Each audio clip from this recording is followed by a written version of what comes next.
এক জায়গায় মাহফিলে গেছি, মাদ্রাসার মাহফিল, ইসলাহি মজলিস।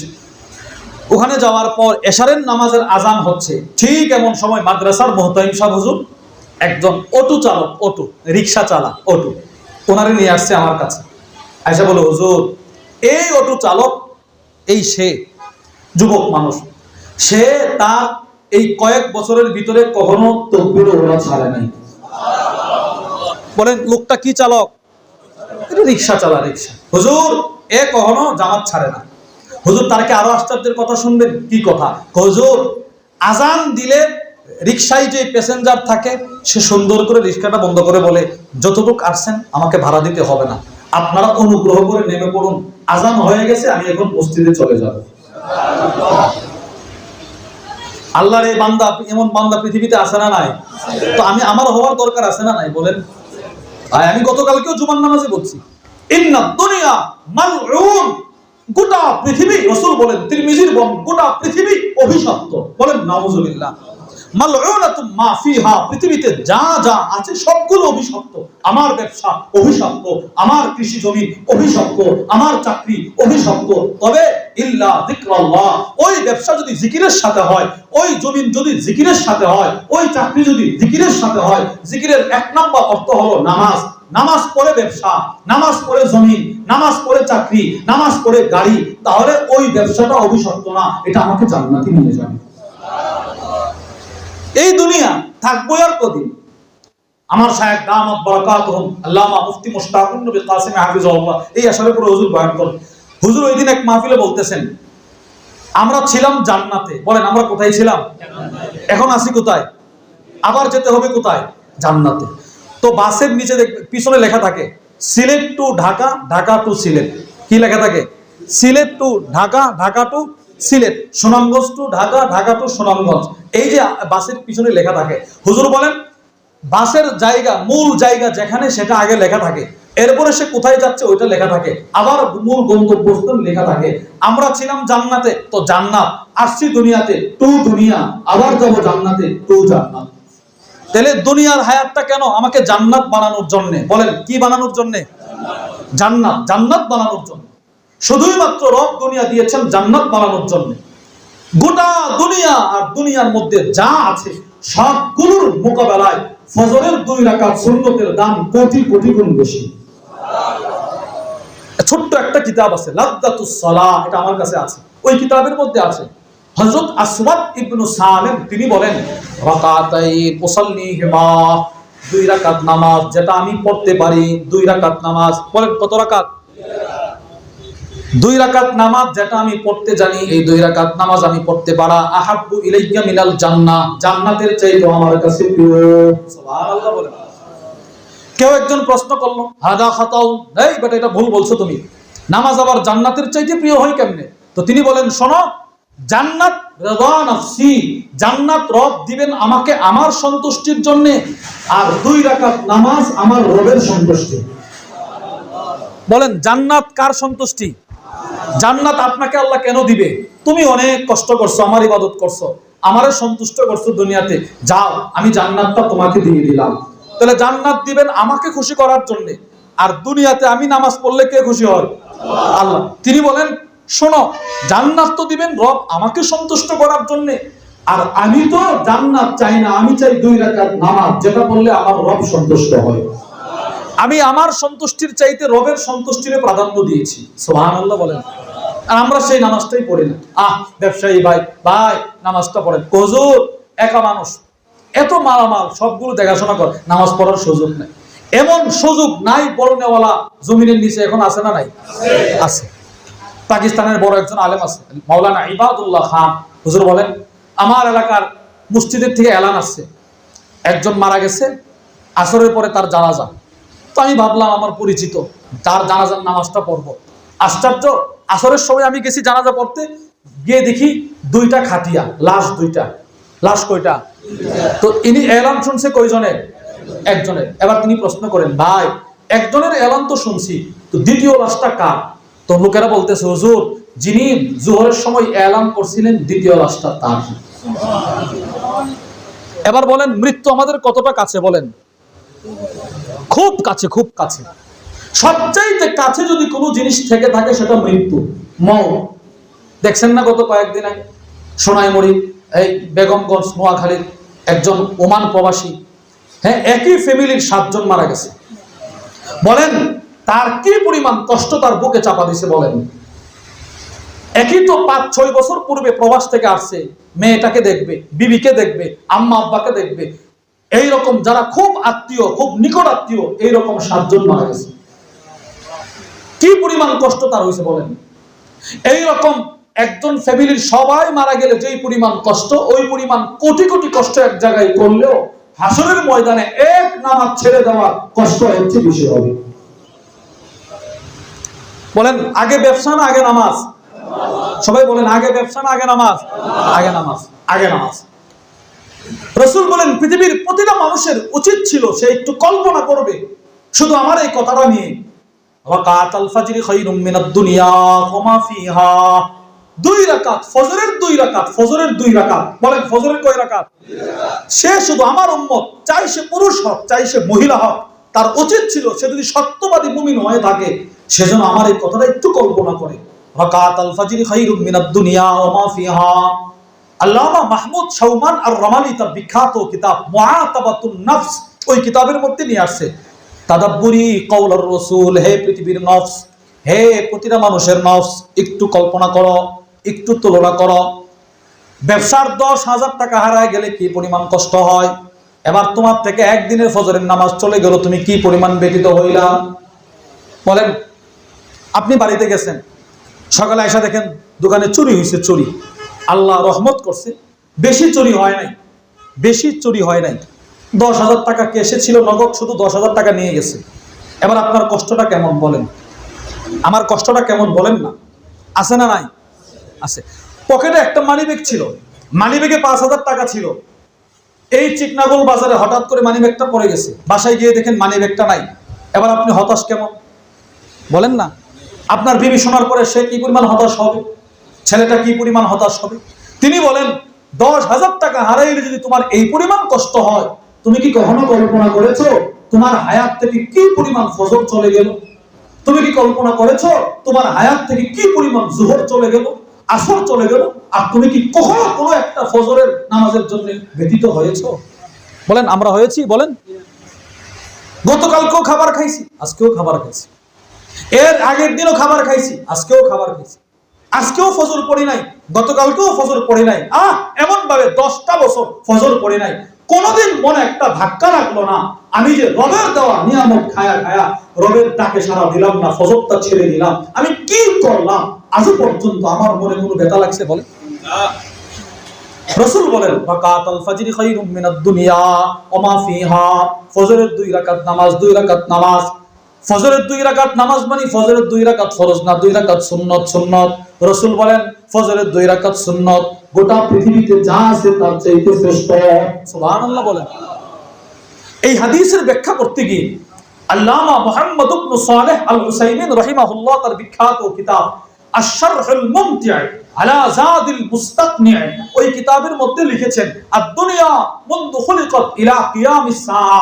পৃথিবীর শুরু থেকে কিয়ামত পর্যন্ত যত স্বর্ণ, যত রূপা, যত হীরামণি মুক্তা উৎপাদন হয়েছে, হচ্ছে, হবে, সবগুলো যদি মিজানের এক পাল্লায় রাখা হয় আর ফজরের 2 রাকাত সুন্নতের প্রথম রাকাতের আল্লাহু আকবারটা যদি মিজানের আরেক পাল্লায় রাখা হয়, আল্লাহু আকবারের পাল্লাটার ওজন বেশি হবে। সুবহানাল্লাহ। এবার বলেন কি ছেড়ে দিলাম আর কি ধরলাম? স্বর্ণ, এতগুলো স্বর্ণের চাকার দাম বেশি না আমার দোকানের দাম বেশি? স্বর্ণের চাকাটার দাম বেশি না? এবার পৃথিবীর শুরু থেকে কিয়ামত পর্যন্ত সবগুলো স্বর্ণ রূপা হীরামণি মুক্তা এক জায়গায় করলে দাম কেমন হবে বলেন? আমাদের জ্ঞানে কেমন হবে? অনেক বেশি না? এবার আল্লামা মুহাম্মদ ইবনে সালেহ আল উসাইমিন কি বলেন? তোমার গোটা দুনিয়ার স্বর্ণ রূপার মোকাবেলায় ফজরের 1 রাকাত সুন্নতের আল্লাহু আকবারের দাম কোটি গুণ বেশি। তো আমি কোনটা ছেড়ে দিলাম বলেন? আচ্ছা এবার ফজরের সুন্নতের আল্লাহু আকবারের দাম যদি এত বেশি হয় তো পুরা ফজরের 2 রাকাত সুন্নতটার দাম কি পরিমাণ হবে বলেন? এবার ফজরের সুন্নতের দাম যদি এত বেশি হয় তাহলে ফজরের 2 রাকাত ফরজের দাম কেমন হবে? সুবহানাল্লাহ বলেন। আবার মুসলিম শরীফের বর্ণনা, রাসূল বলেন মান সাল্লাল ফজর ফি জামাআ, যে ব্যক্তি ফজরের নামাজ জামাতের সাথে আদায় করবে, বলেন কোন নামাজ? কিসের সাথে? কোন নামাজ? কিসের সাথে? রাসূল বলেন ফাহুয়া ফি জিম্মাতিল্লাহ, সে সরাসরি আল্লাহর জিম্মায় চলে যাবে। বলেন কার জিম্মায়? এবার আল্লাহর জিম্মায় চলে যাওয়ার কয় অর্থ? বলে তিন অর্থ। আল্লামা ইব্রাহিম আল কুরতুবী তার কিতাব আল মুফহিম লিমা আশকালা মিন তালখিস কিতাবি মুসলিম, ওই কিতাবের মধ্যে লেখেন ফজরের নামাজ যে জামাতের সাথে পড়লো সে আল্লাহর জিম্মায় চলে গেল। এর তিনটা অর্থ। এক নম্বর অর্থ ফাহুয়া ফি জিম্মাতিল্লাহ আই ফি হিফজিল্লাহ, যে ফজরের নামাজ জামাতের সাথে পড়বে তার ব্যবসা আল্লাহর হেফাজতে চলে যাবে। সুবহানাল্লাহ বলেন। আমার ব্যবসা আল্লাহর হেফাজতে গেলে আমার কোনো টেনশন আছে? আমার পরিবার আল্লাহর হেফাজতে চলে যাবে। আমার ছেলেটা স্কুলে পড়ে, মাদ্রাসায় পড়ে, রুট গার্ডের বালা মুসিবত থেকে সে আল্লাহর হেফাজতে চলে যাবে, আমি আল্লাহর হেফাজতে চলে যাব। সুবহানাল্লাহ। এবার প্রশ্ন হলো হুজুর আপনি যে বললেন ফজরের নামাজ পড়লে মানুষ আল্লাহর হেফাজতে চলে যায়, আমরা তো দেখেছি অনেক ফজর নামাজ পড়নেওয়ালা রোড অ্যাক্সিডেন্ট করে মারা যায়। মারা যায় না? যায় না? হুজুর ফজরের নামাজ জামাতের সাথে পড়ছে, কৃষিকাজ করতে খেতে গেছে, বজ্রপাতে ঠাড়া পড়ে মারা গেছে, এরকম হয়েছে না? তাহলে হুজুর আপনি যে বললেন আল্লাহর হেফাজত, কই হেফাজত তো হইল না। এবার ইব্রাহিম আল কুরতুবী বলেন, এবার হাদিসের দ্বিতীয় অর্থ ফি আমানিল্লাহ, কেউ ফজরের নামাজ পড়ে যদি রোড অ্যাক্সিডেন্ট করে মারা যায়, কেউ ফজরের নামাজ পড়ে যদি বজ্রপাতে মারা যায়, কেউ ফজরের নামাজ পড়ে যদি স্বাভাবিক হালতে মারা যায়, তার লাশ যখন কবরে নামানো হয় তখন ফেরেশতারা বলবে তোমার কোনো ভয় নাই, তোমার কোনো টেনশন নাই, তুমি আল্লাহর নিরাপত্তায় চলে আসছো। সুবহানাল্লাহ। বলেন কার নিরাপত্তায়? তাহলে আল্লাহর নিরাপত্তায় গেলে আমার ভয় কিসের? আল্লাহর নিরাপত্তায় চলে গেলে আমার ভয় কিসের? এটা হলো দ্বিতীয় অর্থ। ফেরেশতারা বলবে এখন থেকে আল্লাহর নিরাপত্তা শুরু হবে তুমি জান্নাতে পৌঁছার আগ পর্যন্ত। সুবহানাল্লাহ। মান সাল্লাল ফজর ফি জামাআ ফাহুয়া ফি জিম্মাতিল্লাহ, এর তিন নাম্বার অর্থ হলো হুজুর যেই লোকটা আল্লাহর নিরাপত্তায় চলে গেল সে তো মারা গেল, তার তো দুনিয়াতে একটা বাজার আছে, বাজারে তার একটা ছোট্ট দোকান আছে, দোকানটা এখন কে দেখাশোনা করবে? তার ছেলে আছে নাবালক, ছেলেটার দেখভাল কে করবে? তার মেয়ে আছে বিবাহের উপযুক্ত, এই মেয়েটার বিবাহের ব্যবস্থা কে করবে? এবার ইব্রাহিম কুরতুবী বলেন ফি দমানিল্লাহ, যে মারা গেল সে তো আল্লাহর জিম্মাদারিতে চলে গেল, এবার তার দোকানের জিম্মাদারি স্বয়ং আল্লাহ। সুবহানাল্লাহ বলেন। তার যে মেয়েটার বিবাহের ব্যবস্থা হচ্ছে না, রব্বুল আলামিন কেমন যেন বলতেছেন যাও তুমি ফজর আমাকে দিয়েছো, তোমার মেয়েটার বিবাহের উত্তম ব্যবস্থা আমি আল্লাহ করে দেব। সুবহানাল্লাহ। তাহলে বলেন ফজরের মধ্যে লস না লাভ? তো আমি যে ফজর পড়ি না, পড়বো তো ইনশাআল্লাহ, নিয়ত করেন, বলেন ইনশাআল্লাহ, বলেন ফজর পড়বো তো ইনশাআল্লাহ। আল্লাহ আমাদের সকলকে তৌফিক দান করেন। এজন্য সৎ ব্যবসায়ী হওয়া, রাসূল বলেন তিনটা সিফত। এক নাম্বার মানিত্তাকাল্লাহ, যে তার ব্যবসার মধ্যে আল্লাহকে ভয় করবে। দুই নাম্বার ওয়াবাররা, ব্যবসার ফাঁকে ফাঁকে তাসবিহ পড়বে। তাসবিহ বলেন কি পড়বে? সুবহানাল্লাহ সুবহানাল্লাহ সুবহানাল্লাহ সুবহানাল্লাহ সুবহানাল্লাহ সুবহানাল্লাহ সুবহানাল্লাহ সুবহানাল্লাহ। সকলে পড়েন আলহামদুলিল্লাহ আলহামদুলিল্লাহ আলহামদুলিল্লাহ আলহামদুলিল্লাহ আলহামদুলিল্লাহ আল্লাহু আকবার আল্লাহু আকবার আল্লাহু আকবার আল্লাহু আকবার। পড়বো তো ইনশাআল্লাহ। তিন নাম্বার গুণ ওয়া সাদাকা, রাসূল বলেন সব ব্যবসায়ীরা জাহান্নামী হয়ে উঠবে, তবে তিন গুণ যার ভিতরে থাকবে সে আমার বন্ধু হয়ে জান্নাতে থাকবে। সুবহানাল্লাহ। এক নাম্বার ইল্লা মানিত্তাকাল্লাহ, যে ব্যবসার মধ্যে আল্লাহকে ভয় করলো। দুই নাম্বার ওয়া বাররা, যে ব্যবসার মধ্যে নেক কাজ করছে, নেক কাজ। তিন নাম্বার ওয়া সাদাকা, যে ব্যবসার মধ্যে মিথ্যা কথা বলে নাই, সত্য কথা বলেছে। বলেন আমরা সত্য বলবো, বলেন ইনশাআল্লাহ। বলেন সৎ মিথ্যা ব্যবসায়ী হবো না সৎ ব্যবসায়ী? এবার সৎ ব্যবসায়ী হলে লস না লাভ? বরকত আছে না নাই? আল্লাহ আমাদের সকলকে তৌফিক দান করেন। এবার শুনেন, তাহলে ব্যবসার মধ্যেও সততা অর্জন করলে তার ব্যবসার মধ্যে বরকত দিবে কে? আল্লাহ। এবার আমি ব্যবসায়ী, সৎ ব্যবসায়ী হব কেন? আমার রাসূল সৎ ব্যবসায়ী ছিলেন এই জন্য। সুবহানাল্লাহ বলেন। নবীজি ব্যবসা করছে না? খাদিজাতুল কুবরা রাদিয়াল্লাহু তাআলা আনহা রাসূলকে ব্যবসার জন্য নির্বাচন করেন নাই কেন? নবীজি সততা, রাসূল ছিলেন সত্যবাদী। বলেন নবীজি কি ছিলেন? রাসূল যে সত্যবাদী সব সাহাবায়ে কেরাম এটা সাক্ষী দিয়েছে। সুবহানাল্লাহ বলেন। নবীজি এক গ্রাম্য মুনাফিকের কাছ থেকে একটা ঘোড়া কিনছে। ঘোড়া কি কিনছে বলেন? ঘোড়া কিনছে। আবু দাউদ শরীফের বর্ণনা, নাসাইরও বর্ণনা। وعن عمارة بن خزيمة أنه حدثه وهو من أصحاب النبي صلى الله عليه وسلم হযরত উমারা ইবনে খুজাইমা তার চাচা নবীর এক সাহাবী তিনি বর্ণনা করেন আন্নান নবী সাল্লাল্লাহু আলাইহি ওয়াসাল্লাম ইবতাআ ফারাসাম মিন আরাবিয়্যিন নবীজি এক গ্রাম্য ব্যক্তি থেকে একটা ঘোড়া কিনলেন। ঘোড়া কি কিনছে ভাই? ঘোড়া কিনছে। কিন্তু নবীজির সাথে কোনো টাকা ছিল না। টাকা মানে নবীজি বাজারে আসছেন, ঘোড়াটা পছন্দ হয়েছে, রাসূল বললেন কত বিক্রি করবা? এত। ঠিক আছে আমি কিনলাম। আমরা অনেক সময় কুরবানির সময় নিয়ত আছে একটা গরু কিনবো, হঠাৎ করে বাজারে দেখছেন সুন্দর একটা গরু আপনার পছন্দ হয়েছে। পছন্দ হওয়ার পরে আপনি দরদাম করছেন, দেখেন মিলা গেছে। এখন আপনি কি বলেন? ঠিক আছে তুমি গরুটা নিয়ে আমার বাড়িতে আসো, আমি তোমাকে মূল্যটা পরিশোধ করে দিচ্ছি। এরকম হয় না অনেক সময়? তো নবীজি ওইভাবে গরুটা ওই ঘোড়াটা কিনছেন। তো ঘোড়ার মালিক সে বিদুই গ্রাম্য কিন্তু মুনাফিক। হাদিসের 8 পিস দিকে লক্ষ্য করলে দেখা যায় এই লোকটা ছিল মুনাফিক। নবীজি তারে বলতেছে শোনো তুমি আমার পিছনে পিছনে আসো, আমি বাড়ি থেকে তোমার ঘোড়ার মূল্যটা পরিশোধ করে দিব। সুবহানাল্লাহ। ফাস্তাতবাহুন নবী সাল্লাল্লাহু আলাইহি ওয়াসাল্লাম লিয়াকদিয়াহু সামারা ফারাসি। নবীজি সাল্লাল্লাহু আলাইহি ওয়াসাল্লাম তাকে বললেন তুমি আমার পিছনে পিছনে আসো, তোমার ঘোড়ার মূল্য আমি দিয়ে দিব। ফাআসরা আল নবী সাল্লাল্লাহু আলাইহি ওয়াসাল্লাম আল মাশিয়া। নবীজি সাল্লাল্লাহু আলাইহি ওয়াসাল্লাম খুব দ্রুত হাঁটতে লাগলেন। খুব দ্রুত নবীজি হাঁটতেছেন। কেন? এখন তো তার কাছে আমি ঋণী, তার কাছ থেকে জিনিস কিনছি, এই মুহূর্তে আমি মারা গেলে ঋণ নিয়ে মারা গেলাম। নবীজি খুব দৌড়তেছেন, তাড়াতাড়ি বাড়িতে যাইতেছেন। ওয়া আবতাআল আরাবিয়্যু, যার কাছ থেকে নবীজি ঘোড়াটা কিনলেন সে খুব ধীরে ধীরে হাঁটতেছেন, ধীরে ধীরে। তাহলে বলেন রাসূলজি তো দ্রুত হাঁটতেছেন, নবীজি কাছাকাছি না অনেক দূরে? নবীজি অনেক দূরে চলে গেছে। আর সে বেদুইন সে তো আস্তে আস্তে হাঁটতেছে, সে অনেক পিছনে পড়ে গেছে। দুইজনের মাঝখানে মোটামুটি একটা গ্যাপ হয়ে গেছে, ফাঁকা হয়ে গেছে। ঘোড়াটা অনেক সুন্দর ছিল। ঘোড়াটা বেদুইনের হাতে, ওই লোকের হাতে যার কাছ থেকে নবীজি কিনছে। নবীজি সামনে হাঁটতেছে। ফায়ুসাফিমুনাহু ওয়া ইয়াতারিদুনাল আরাবিয়্যা। কিছু মানুষ ওই গ্রাম্য লোকটার সামনে আসলো।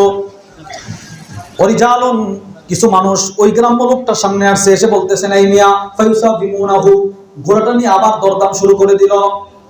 ওয়ালা ইয়াশউরুন আন-নবী সাল্লাল্লাহু আলাইহি ওয়াসাল্লাম ইবতাআহু। ওই মানুষগুলো জানতো না ওই যে সামনের নবী যে ঘোড়াটা কিনছে, মানুষগুলো জানে না। মানুষগুলো কি করে নাই? কারণ জানার কোনো উপায় নাই, নবীজি তো অনেক দূরে। এরা এসে বলতেছে তোমার ঘোড়াটা তো অনেক সুন্দর, বিক্রি করবো আমাদের কাছে? আচ্ছা বলেন, সে তো জানে সে যে ঘোড়াটা নবীজির কাছে বিক্রি করছে, সে জানে না? আপনারা কি হাদিসটা বুঝতেছেন? সে তো জানে ঘোড়াটা আমি বিক্রি করছি, সে বলতেছে হ্যাঁ বিক্রি করুন, কত দিবা?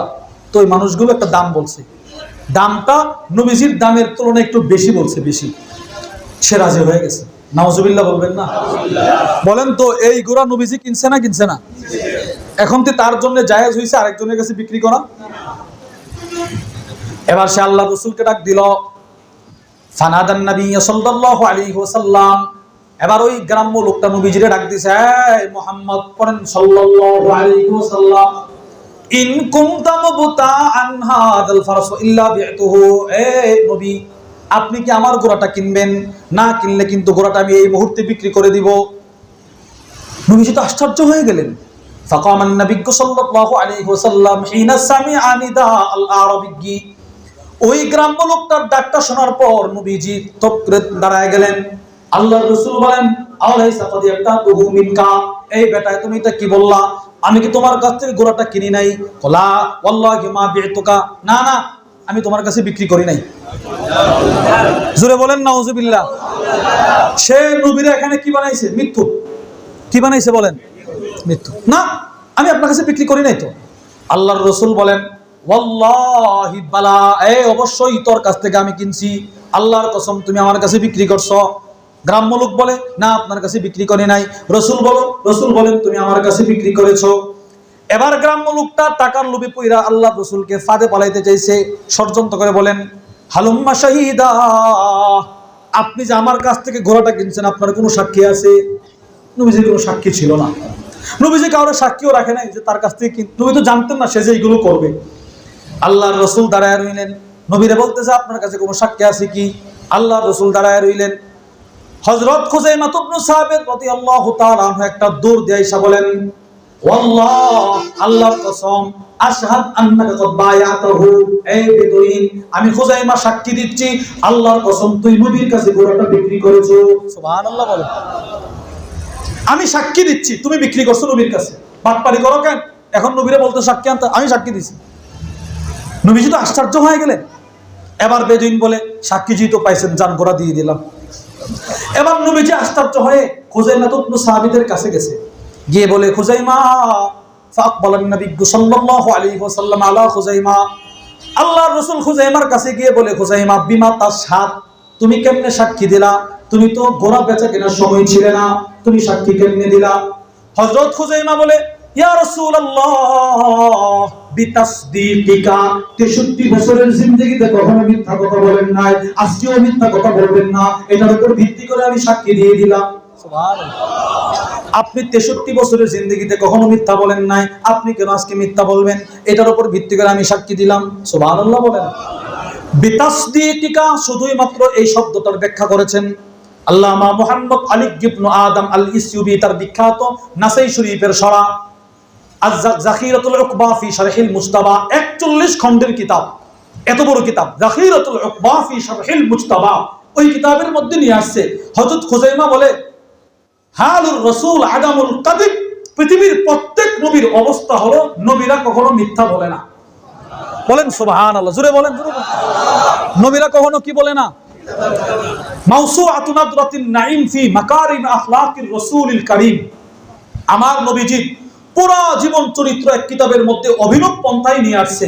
আলিফ দিয়ে নবীজির জীবনীতে যা যা পাওয়া যায়, বা দিয়ে রাসূলের জীবনীতে যা যা পাওয়া যায়, তা দিয়ে রাসূলের জীবনীতে যা যা পাওয়া যায় সব এক কিতাবে একত্রিত করেছেন। আরবের সমস্ত উলামায়ে কেরাম নাম দিয়েছেন মাওসুআতুন নাদরাতিন নাঈম ফি মাকারিম আখলাকির রাসূলিল কারীম। ওই কিতাবের মধ্যে এসেছে, লাকাদ কানা নবী সাল্লাল্লাহু আলাইহি ওয়াসাল্লাম মাহফুজাল লিসান আন মিন কওলিন আন তাহরিফিন ওয়াস্তিরসালিন ফি খাবার। তো পৃথিবীর মধ্যে কোনো মানুষ যদি থেকে থাকে যার জিন্দেগিতে একটা মিথ্যা কথাও বলে নাই, তিনি মুহাম্মদুর রাসূলুল্লাহ সাল্লাল্লাহু আলাইহি ওয়াসাল্লাম।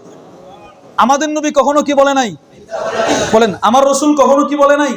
মিথ্যা বলে নাই। খুযাইমা ইবনে সাবিত বলে, ইয়া রাসূলুল্লাহ, আপনি কখনো মিথ্যা বলেন নাই, আর এটার জন্য মিথ্যা বলবেন? আমি বিশ্বাস করি না। আল্লাহর রাসূল কষ্ট পাইছেন।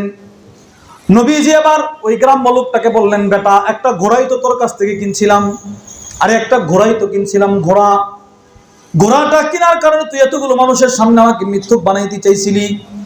এই হাদিসের ব্যাখ্যায় আল্লামা মুহাম্মদ আলী ইবনে আদম আল ইসবি লিখেছেন, ওয়ারাদ্দাল ফারাস আলা যালিকা বাদাল আরাবি, নবীজি ঘোড়াটা আর নেন নাই।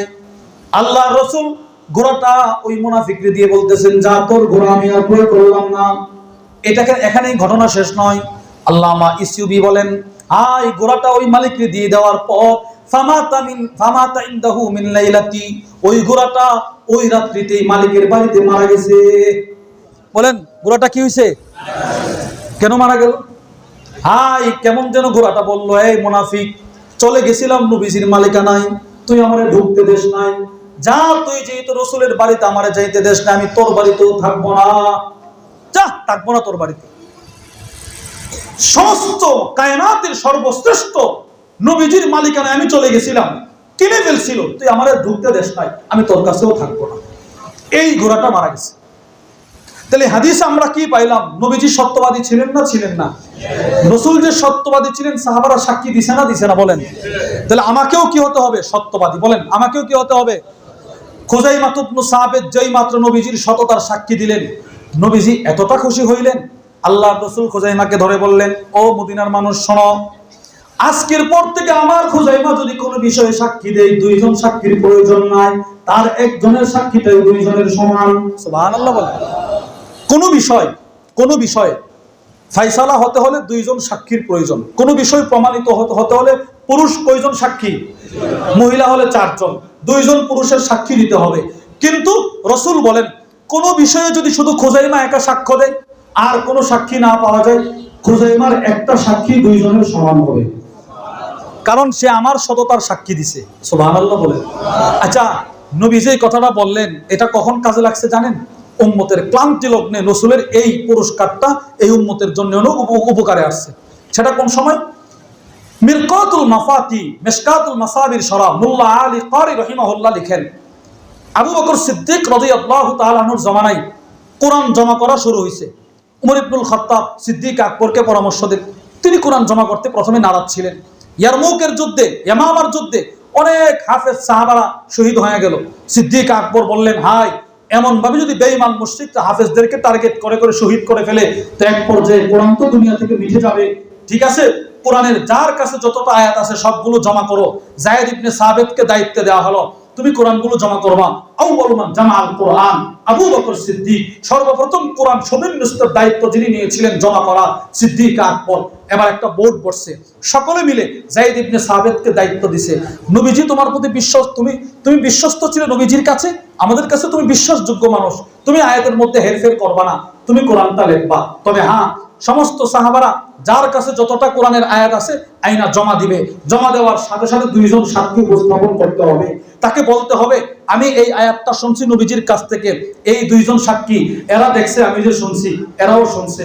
সাক্ষী 2 জন উপস্থিত না করতে পারলে আয়াত লেখা যাবে না। আয়াত লেখা, পুরা কোরআন শরীফ জমা করছে, কিন্তু সূরাতুল বারা, সূরাতুত তাওবার শেষ আয়াত, ফাইন তাওয়াল্লাউ ফাকুল হাসবিয়াল্লাহু লা ইলাহা ইল্লা হু আলাইহি তাওয়াক্কালতু ওয়া হুয়া রাব্বুল আরশিল আযীম। এটা যে একটা আয়াত সব সাহাবারা মানতেছে, কিন্তু কেউ আর 2 জন সাক্ষী নিয়ে আসে এটা আর জমা দিতে পারে না। সকলে বিশ্বাস করে না এটা এমন একটা আয়াত নবীজির কাছ থেকে শুনছি, কিন্তু কেউ সাক্ষী দিতে পারতেছে না। যায়েদ ইবনে সাবিত ইনি লিখতেছেন, এই আয়াতটা নিয়ে খুজাইমা ইবনে সাবিত আসছে। সুবহানাল্লাহ বলেন। ইনি আয়েশা যায়েদ ইবনে সাবিতের কাছে জমা দিছে, নেন আয়াতটা লেখেন। তো যায়েদ ইবনে সাবিত বলে, সাক্ষী আছে 2 জন? বলে না, সাক্ষী নাই। সাক্ষী না থাকলে তো লেখা যাবে না, আমারটা লেখেন। না, লেখা যাবে না। এবার যায়েদ ইবনে সাবিত গেল উমর ইবনুল খাত্তাবের কাছে, মুরব্বী সাহাবাদের কাছে গেছে, গিয়ে বলে, এই আয়াতটা তো কারো কাছে পাওয়া যাচ্ছে না, একজন নিয়ে আসছে খুজাইমা ইবনে সাবিত, কিন্তু কোনো সাক্ষী নাই। উমর ইবনুল খাত্তাব বলে, ও তবু এক বেটা, সকলের কাছে সাক্ষী চাইতে হয় না, তুমি জানো না নবীজি খুজাইমারে একজনের 2 জনের সাক্ষী সমান বানায় দিয়েছে। খুজাইমা যেই মাত্র আয়াতটা নিয়ে আসে, তুমি কেন তার কাছে সাক্ষী চাইলা? রাসূল কালে 2 জনের সমান করে গেছে। তবু তাড়াতাড়ি দেখে ফেলো। সুবহানাল্লাহ বলেন। ওই নবীজির পুরস্কার উম্মতের ক্লান্তি লগ্নে কাজে আসছে না, আসছে না? সুবহানাল্লাহ বলেন না? তাহলে এবার বলেন, আমার নবীজি সত্যবাদী ছিলেন না, ছিলেন না? তাহলে আমারও সত্যবাদী হওয়ার দরকার আছে না নাই? বলেন, সত্যবাদী হব ইনশাআল্লাহ। বলেন বলেন। আল্লাহ রাসূল ছিলেন সত্যবাদী, কাফেররা পর্যন্ত নবীজির সততার সাক্ষী দিয়েছেন। আল্লামা কাদি ইয়াদ রাহিমাহুল্লাহ তার বিখ্যাত কিতাব আশ-শিফা বিতারিফ হুকুকিল মুস্তাফা, ওই কিতাবের মধ্যে নিয়ে আসছে, আখনাস আর আবু জাহেল বদরের যুদ্ধের দিন এক জায়গায় হয়েছে। তো আখনাস আবু জাহেলকে বলে, তুমি আমারও সত্য করে বলো তো, মুহাম্মদ কাযিবুন আম সাদিক, মুহাম্মদ কি সত্যবাদী না মিথ্যুক? এখানে কেউ নাই, কেউ নাই তোমার আমার কথা শুনবে, একটু সত্য করে বলো, মুহাম্মদ সাল্লাল্লাহু আলাইহি ওয়াসাল্লাম সত্যবাদী না মিথ্যাবাদী? আবু জাহেল বলে, ওয়াল্লাহি ইন্নাহু লাসাদিক, কেউ নাই তো তোমার কাছে সত্য কথাটা বলতেছি, আল্লাহর কসম নবী মুহাম্মদ সত্যবাদী। তাহলে আমার নবী যদি সত্যবাদী হয় তাহলে আমারও কি হওয়া দরকার? বলেন বলেন, কি হওয়া দরকার? চাকরির ক্ষেত্রে আমাকে কি হতে হবে? কি বাদী? সবাই বলে না, কি বাদী? ব্যবসার ক্ষেত্রে, নিজের গোটা জিন্দেগিতে, পারিবারিক জীবনে, ব্যক্তি জীবনে সততা, সততার গুণ অর্জন করবেন তো ইনশাআল্লাহ। এই জন্যই as-sidq রূহুল আমাল, যার ভিতরে সততা যত বেশি হবে তার আমাল আল্লাহর কাছে তত দামি হবে। সব জিনিসের রূহ আছে না নাই? কোরআন শরীফের কিন্তু রূহ আছে, কলব আছে কোরআন শরীফে। ইন্না লিকুল্লি শাইইন কলবান ওয়া কলবুল কুরআন ইয়াসিন, কোরআন শরীফের কলব হলো ইয়াসিন, সূরা ইয়াসিন। ঠিক ওই রকম প্রত্যেকটা ইবাদতের রূহ আছে, রূহ। সেই রূহ হলো সততা। তাহলে সততার গুণ অর্জন করবো তো ইনশাআল্লাহ। আল্লাহ আমাদের সকলকে সততার সিফত আমাকে আপনাকে অর্জন করে কবর পথের পথিক হওয়ার তৌফিক দান করেন, বলেন আমিন। সততার গুণ অর্জন করবো ইনশাআল্লাহ। ছেলেকে সততা শিখাবেন, মেয়েকে সততা শিখাবেন, নিজে সততার গুণ অর্জন করবেন। আল্লামা আবু হাতেম মুহাম্মদ ইবনে হিব্বান তার বিখ্যাত কিতাব রাউদাতুল উকালা ওয়া নুজহাতুল ফুদালা, ওই কিতাবের মধ্যে নিয়ে আসছে মারওয়ান তার ছেলেকে নিয়ে গেছে মাদ্রাসায়, গিয়ে উস্তাদকে বলে, উস্তাদ আল্লিম বানিয়া সিদকা কামা তুআল্লিমুহুমুল কুরআন, আমার সন্তানকে কোরআন যেমন শিখাবেন ওই রকম সততাও শিখাবেন। সততা একটা মানুষের মূল সম্পদ। একটা মানুষ দামি হওয়ার জন্য তার সততার সিফত লাগবে। সততার সিফত না অর্জন করতে পারলে সমাজে তার দাম থাকবে না। মানুষ বলে বাপ্পা, কত কথা বলে, বলছিল নির্বাচনের আগে এই করে দিবে সেই করে দিবে, ভুয়া কিছুই করে দেয় নাই। কেন এই কথা বলছে? সে মিথ্যুক। সে কি? যদি সে সততার গুণ অর্জন করতে পারতো তাহলে কি মানুষ তারে গালি দিত? বলেন। তাই বলেন আমরা সত্যবাদী হব তো ইনশাআল্লাহ, সততার সিফত অর্জন করবো তো ইনশাআল্লাহ। ব্যবসার জিন্দেগিতে কি হব? কারোর সাথে কোনো ধোঁকা দিব না, কোনো প্রতারণা করব না। যতটুক পারি এটাকে খেদমতের নিয়তে ব্যবসা করা। আপনি ব্যবসা করবেন, ইনকাম হবে আপনার, নিয়ত রাখবেন খেদমত। বলেন কি করব? খেদমত। তাহলে এই ব্যবসাটাই আপনার জন্য ইবাদত হয়ে গেল। আর আজান হয়ে গেলে, এখানে মসজিদ আছে, আজান হয়ে গেলে আল্লাহর রাস্তায় দোকানটা বন্ধ করে মসজিদে চলে যাবেন ইনশাআল্লাহ। আপনি দেখেন আপনার নামাজের আগের দোকানের ব্যবসা আর নামাজের পরের ব্যবসার মধ্যে আকাশ জমিন ব্যবধান আপনার পরিলক্ষিত হবে। আল্লাহ আমাদের সকলকে সত্যবাদী মুমিন হয়ে কবর পথের পথিক হওয়ার তৌফিক দান করেন। সুবহানাল্লাহুম্মা ওয়া বিহামদিকা আশহাদু আল্লা ইলাহা ইল্লা আনতা আস্তাগফিরুকা ওয়া আতুবু ইলাইক। ইনশাআল্লাহ এশারের নামাজের পরে নামাজে তো আরো সময় আছে, 12 মিনিট আছে। একজন একটু করে লাগবে 10 মিনিট, এখন তো বয়ান শেষ করে নি।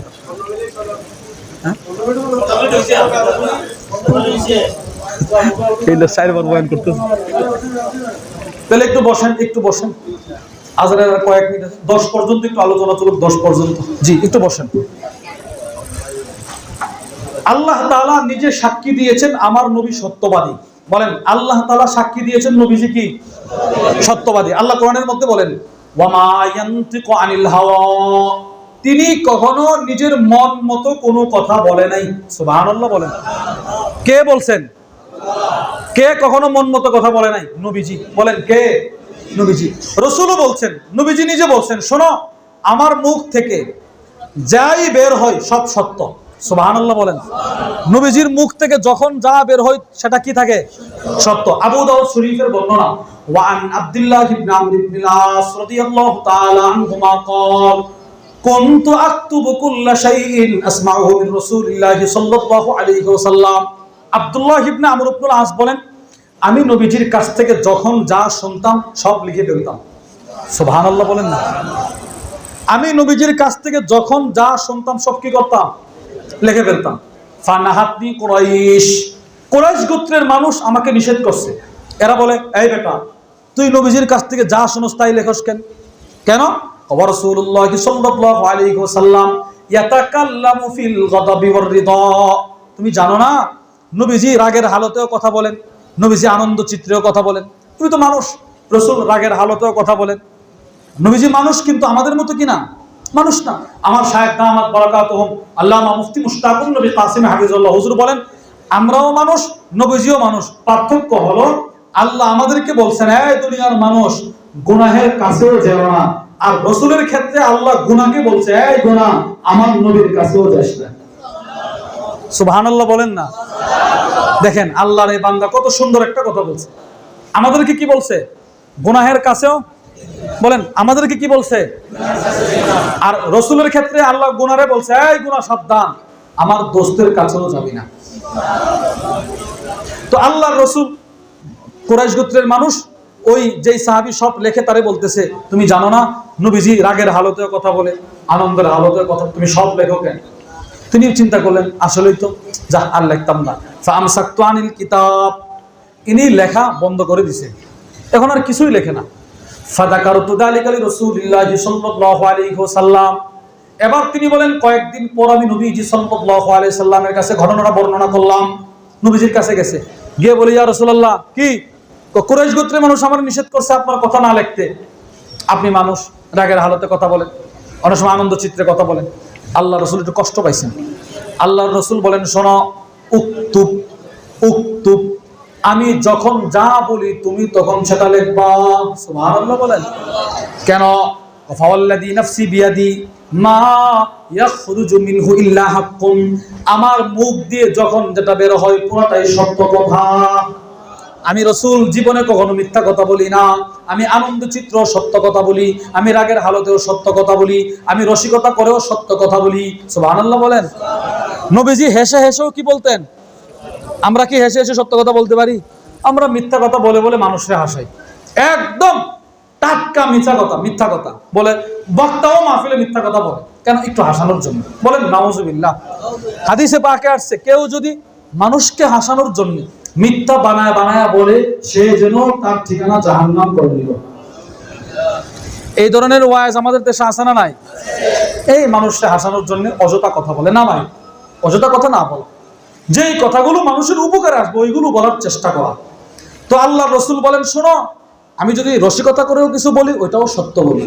তিরমিজি শরীফের বর্ণনা, ওয়ান আবি হুরায়রা রাদিয়াল্লাহু তাআলা আনহু قال ইন্নাকা তুদাইবুনা ইয়া রাসূলুল্লাহ। আবু হুরায়রা আল্লাহর রাসূলকে বলেন, ইয়া রাসূলুল্লাহ, আপনি তো অনেক সময় আমাদের সাথে রসিকতা করে কথা বলেন, তখনও কি সত্য বলেন?